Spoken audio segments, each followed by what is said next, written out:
O ex-presidente e ex-executivos do grupo Odebrecht, ouvidos pelo Tribunal Superior Eleitoral, contaram detalhes de como teriam feito pagamentos milionários e ilegais na campanha presidencial de 2014. Os depoimentos deles foram no processo que pede a cassação da chapa Dilma Temer. O Odebrecht apresentou à Justiça Eleitoral números, detalhes e até análises. Algumas foram além do objeto da ação eleitoral, que é a suspeita de abuso de poder econômico da chapa Dilma Temer em 2014. O empreiteiro falou sobre a relação que estabeleceu com políticos e admitiu que é difícil separar Caixa 1 de propina, porque dinheiro contabilizado também pode ter origem ilegal. Ele disse, abre aspas, essa questão de propina, quando o empresário acerta um determinado valor, que é a contrapartida específica, esse valor pode ser depois na forma de Caixa 1 ou Caixa 2. Então eu acho que a ilicitude do Caixa 2 está, em minha opinião, está em ilicitude eleitoral. Se é ou não propina, eu não acho que é baseado no Caixa 2 ou no Caixa 1. Muitas vezes ele pode ter Caixa 2 com ilicitude eleitoral, mas sem ser propina, e pode ter Caixa 1, que é propina. Fecha aspas. O ex-presidente e ex-executivos da Odebrecht detalharam os repasses ilegais aos partidos, com os motivos e os valores. O ex-diretor Alexandrino Alencar falou sobre compra de apoio de partidos para conseguir mais tempo de TV na campanha de Dilma Rousseff em 2014. No depoimento obtido pela TV Globo, o ex-executivo disse que recebeu pedido para pagar 5 partidos da coligação via Caixa 2 e que ficou responsável por pagar 3, PROS, PCdoB e PRB. E que o pedido de dinheiro partiu do então tesoureiro da chapa, Edinho Silva, atual prefeito de Araraquara, São Paulo. Ele disse que era claramente uma compra de tempo de TV e que isso deu aproximadamente 1/3 a mais de horário de TV para a chapa.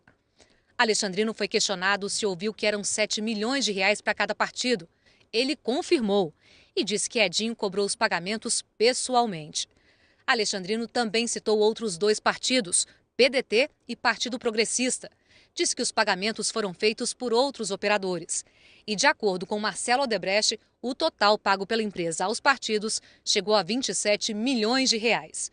Segundo o site O Antagonista, a Odebrecht apresentou uma planilha ao TSE com fluxo de caixa do dinheiro ilegal doado pela Odebrecht.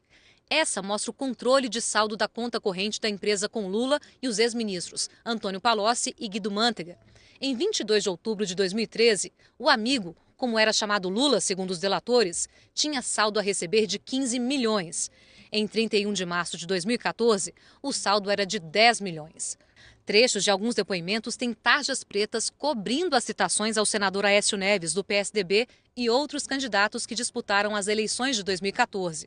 O TSE aceitou o pedido feito pelo advogado do PSDB para ocultar esses trechos, alegando que a candidatura de Aécio em 2014 não era objeto da ação. Mesmo assim, em alguns pontos, é possível ler o que diz o documento. Em um deles, Benedito Júnior, ex-executivo da Odebrecht, que fazia ponte entre políticos e a empresa, detalha o pagamento a 3 candidatos a pedido do presidente do partido, Aécio Neves. Dimas Fabiano Toledo, candidato a deputado federal pelo Partido Progressista, o senador Antônio Anastasia e Pimenta da Veiga, que concorreu ao governo de Minas Gerais, ambos do PSDB, no valor de 6 milhões de reais. Segundo Benedito, o pagamento em Caixa 2 incluiu mais 3 milhões para a empresa PVR Propaganda e Marketing, que trabalhou na campanha de Aécio Neves para a presidência da República.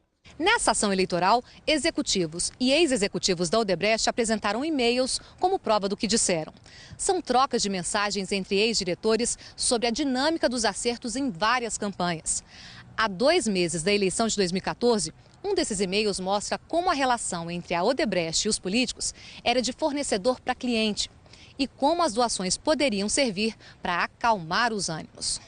No dia 12 de agosto de 2014, Marcelo Odebrecht manda um e-mail com o assunto débitos para Hilberto Mascarenhas, que era responsável pelo departamento de propina da empreiteira. O empresário diz, abre aspas, mesmo que não consigamos os 30, se conseguirmos uns 10 esta semana, já ficaremos bem na foto. E a baixa pressão. Importante que o fornecedor, cliente, seja acompanhado por AA para efetivar a doação. AA, segundo os depoimentos, é Alexandrino Alencar, ex-diretor da construtora. Já o ex-diretor Benedito Júnior diz que houve desvios na obra da usina de Belo Monte e pagamentos da Odebrecht ao PMDB. Segundo ele, um dos beneficiados foi o senador Edson Lobão, do PMDB, que é investigado no Supremo na Operação Lava Jato e foi ministro de Minas e Energia nos governos Lula e Dilma. Outro ponto questionado nos depoimentos foi um jantar no Palácio do Jaburu, em que teria sido tratada uma doação de 10 milhões de reais ao PMDB. Desse total, 6 milhões iriam para Paulo Scaff, então candidato ao governo de São Paulo, e 4 milhões para o partido, o PMDB, por meio de Eliseu Padilha, atual ministro da Casa Civil e que, segundo os depoimentos, também estava presente. Os ex-executivos Cláudio Melo e Marcelo Odebrecht foram ouvidos em uma acariação, feita para tirar dúvidas sobre o que eles já tinham dito em outros depoimentos. O juiz perguntou a Cláudio Melo se, no momento em que se falou de doação de 10 milhões, o então vice-presidente Michel Temer estava presente na reunião com ele, Cláudio Melo, Marcelo Odebrecht e Eliseu Padilha. O ex-diretor da Odebrecht respondeu que, quando Temer pediu apoio a Marcelo, estavam os 4, que ele não se recorda de nenhuma ausência. O ministro Herman Benjamin quis saber então se, em algum momento, mencionou-se campanha presidencial nessa reunião. Cláudio Melo negou. O ministro perguntou a Marcelo Odebrecht se foi mencionado Caixa 2. O empresário também negou. Ou seja, os dois concordaram que Temer não participou de conversas sobre Caixa 2 nem sobre dinheiro para a campanha presidencial. A contradição é que Cláudio Melo diz que Temer participou do início da conversa, em que foi acertada a divisão dos 10 milhões. Já Marcelo Odebrecht diz que, nesse momento, Temer não estava presente. O ministro Herman Benjamin, então, encerrou a acariação por considerar que a dúvida era irrelevante para o processo em andamento no TSE.